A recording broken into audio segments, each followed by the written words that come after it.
भगवान श्री कृष्ण कहते हैं, हे अर्जुन, सांसारिक वस्तुओं से सिद्ध होने वाले यज्ञ से ज्ञान रूप यज्ञ सब प्रकार श्रेष्ठ है।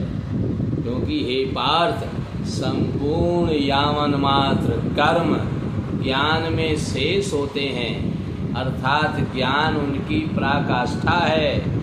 इसलिए तत्व को जानने वाले ज्ञानी पुरुषों से भली प्रकार दंडवत प्रणाम तथा सेवा और निष्कपट भाव से किए हुए प्रश्नों के द्वारा उस ज्ञान को जाने। वे मर्म को जानने वाले ज्ञानी जन तुझे उस ज्ञान का उपदेश करेंगे। लेकिन जब तक उनके चरणों में श्रद्धा नहीं होगी, आप अहंकार रहित नहीं होंगे, तब तक आपको ज्ञान प्राप्त नहीं होगा। इसलिए ज्ञानी जनों के चरणों में विनम्र भाव से निवेदन करें, श्रद्धा पूर्वक करें, तब उसका वो उपदेश करेंगे, तब उस ज्ञान का उपदेश आपको करेंगे। कि जिसको जानकर, कौन सा ज्ञान? कि जिसको जानकर तो फिर इस प्रकार मोह को प्राप्त नहीं होगा। और दूसरी बात, हे अर्जुन, जिस ज्ञान को प्राप्त करके, क्योंकि ज्ञान के लिए ही आया है, जिस ज्ञान के द्वारा सर्वव्यापी अनंत चेतन रूप हुआ अपने अंतर्गत समष्टि बुद्धि के आधार संपूर्ण भूतों को देखेगा और उसके उपरांत मेरे में अर्थात सच्चिदानंद स्वरूप में एक ही भाव हुआ सच्चिदानंद में ही देखेगा। यदि तू सब पापियों से भी अधिक पाप करने वाला है, तो भी ज्ञान रूप नौका द्वारा निसंदेह संपूर्ण पापों को अच्छी प्रकार तर जाएगा। हे अर्जुन, जैसे प्रज्वलित अग्नि ईंधन को भस्ममय कर देता है, वैसे ही ज्ञान रूप अग्नि संपूर्ण कर्मों को भस्ममय कर देता है। इसलिए इस संसार में ज्ञान के समान पवित्र करने वाला निसंदेह कुछ भी नहीं है। उस ज्ञान को निकेतन काल से अपने आप समत्व बुद्धि योग के द्वारा अच्छी प्रकार शुद्ध अंतःकरण हुआ और शुद्ध अंतःकरण जिसका हो गया, ऐसा पुरुष आत्मा में अनुभव करता है। हे अर्जुन, जितेंद्रिय तत्पर हुआ श्रद्धावान पुरुष ज्ञान को प्राप्त होता है और ज्ञान को प्राप्त होकर तत्क्षण भगवत प्राप्ति रूप परम शांति को प्राप्त होता है।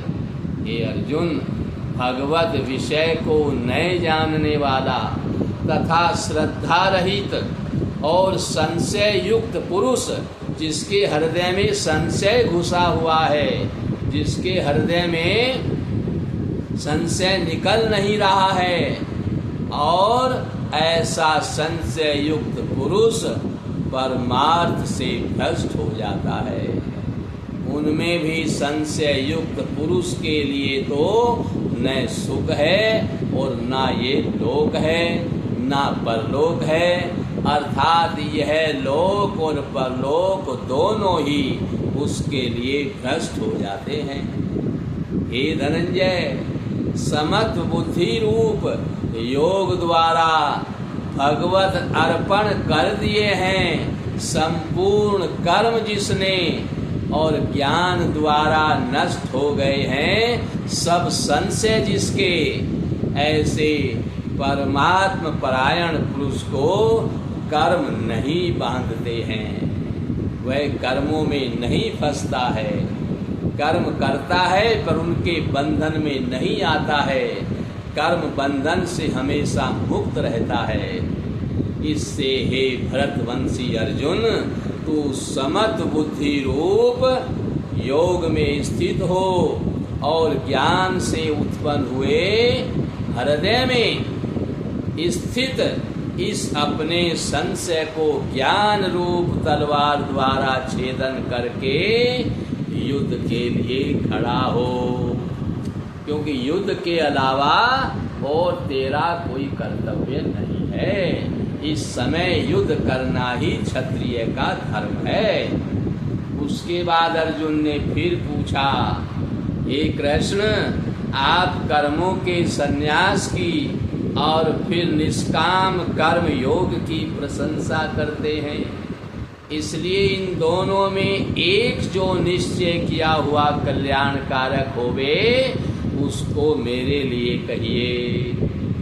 इस प्रकार अर्जुन के पूछने पर श्री कृष्ण महाराज बोले, हे अर्जुन, कर्मों का संन्यास अर्थात मन, इंद्रियों और शरीर द्वारा होने वाले संपूर्ण कर्मों में कर्तापन का त्याग, क्योंकि सबसे ज्यादा अहंकार इंद्रियों से आता है, इंद्रियों के वशीभूत हो जाता है, उसकी कामना पूरी नहीं होती तो अहंकार आता है, अहंकार से पाप होता है।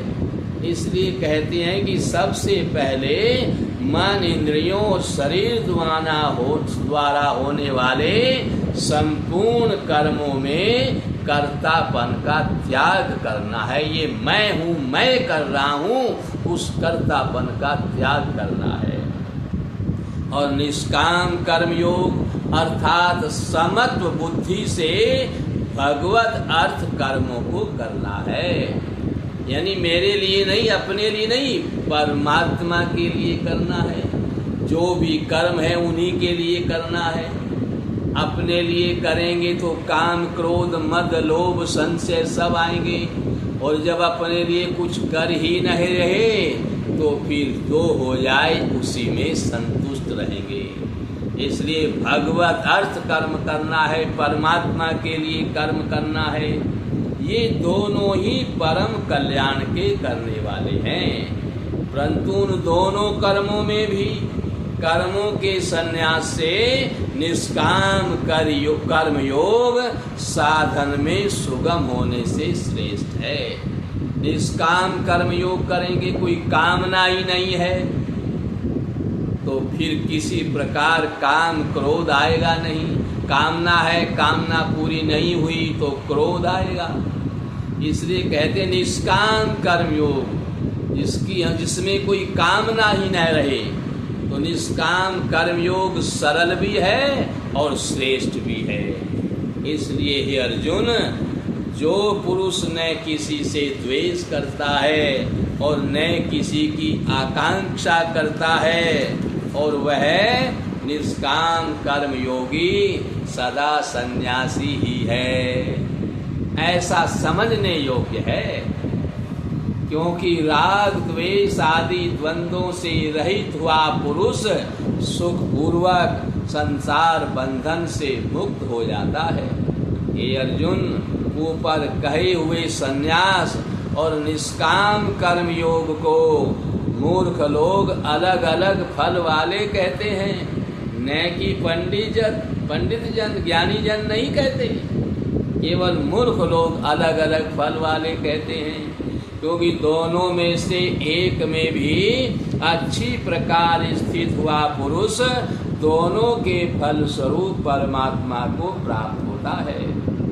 ज्ञान योगियों द्वारा जो परम धाम प्राप्त किया जाता है, निष्काम कर्म योगी द्वारा भी वही प्राप्त किया जाता है। इसलिए जो पुरुष ज्ञान योग और निष्काम कर्म योग को फल रूप से एक देखता है, वही यथार्थ देखता है। परंतु हे अर्जुन, निष्काम कर्म योग के बिना संन्यास अर्थात मन, इंद्रियों और शरीर द्वारा होने वाले संपूर्ण कर्मों में कर्तापन का त्याग प्राप्त होना कठिन है। और भगवत स्वरूप को मनन करने वाला निष्काम कर्म योगी पर ब्रह्म परमात्मा को शीघ्र ही प्राप्त कर लेता है। वश में किया हुआ है शरीर जिसकी, ऐसे जितेंद्रिय और विशुद्ध अंतःकरण वाला एवं संपूर्ण प्राणियों के आत्मरूप परमात्मा में एक ही भाव हुआ निष्काम कर्म योगी कर्म करता हुआ भी लिपायमान नहीं होता।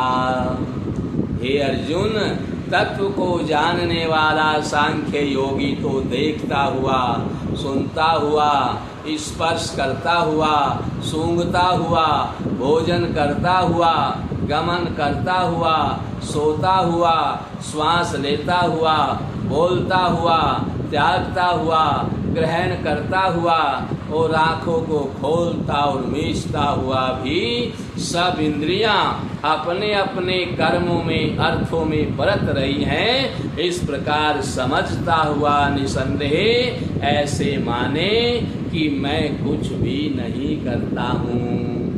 परंतु हे अर्जुन, देहाभिमानियों द्वारा ये साधन होना कठिन है और निष्काम कर्म योग सुगम है, क्योंकि जो पुरुष सब कर्मों को परमात्मा में अर्पण करके और आसक्ति को त्याग करके कर्म करता है, वह पुरुष जल से कमल के पत्ते के समान लिपायमान नहीं होता है। इसलिए निष्काम कर्म योगी ममत बुद्धि रहित केवल मन, इंद्रियां और बुद्धि और शरीर द्वारा भी आसक्ति को त्याग कर अंतःकरण की शुद्धि के लिए कर्म करते हैं। इसी से निष्काम कर्म योगी कर्मों के फल को परमेश्वर के अर्पण करके भगवत प्राप्ति रूप शांति को प्राप्त होता है। और सकामी पुरुष फल में आसक्त हुआ कामना के द्वारा बंधता है, इसलिए निष्काम कर्म योगी उत्तम है। इसलिए हमें निष्काम कर्म करना है, कामना रहित कर्म करना है, तभी हमें ज्ञान प्राप्त होगा और तभी हम इस संसार से भवसागर से पार होंगे। बोलो गीता महारानी की जय।